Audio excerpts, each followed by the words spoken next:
కాకినాడ జిల్లా పర్యటనకు వచ్చినటువంటి రాష్ట్ర ముఖ్యమంత్రి శ్రీ నారా చంద్రబాబు నాయుడు స్థానిక ప్రభుత్వ జూనియర్ కళాశాల ప్రాంగణంలో ఏర్పాటు చేసిన హెలీప్యాడ్ వద్ద ఘన స్వాగతం లభించింది. స్వాగతం పలికిన వారిలో జిల్లా collector S Shan Mohan, SP Vikrant Patil, MP T Uday Srinivas, శాసనసభ్యులు నిమ్మకాయల చినరాజప్ప, జ్యోతుల నెహ్రూ, పరువుల సత్యప్రభ, యనమల దివ్య, పంతం నానాజీ, బుచ్చిరాజు, స్థానిక ప్రజాప్రతినిధులు, అధికారులు తదితరులు అనంతరం అక్కడి నుంచి బయలుదేరి వరద ముంపు ప్రాంతాలను సందర్శించడానికి బయలుదేరి వెళ్లడం జరిగింది.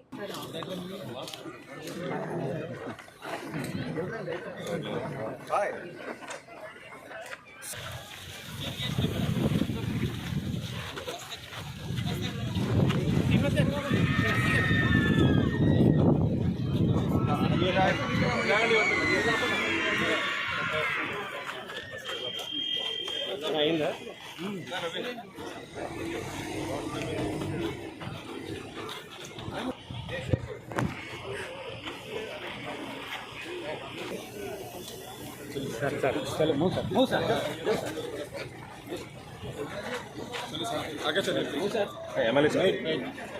No problem sir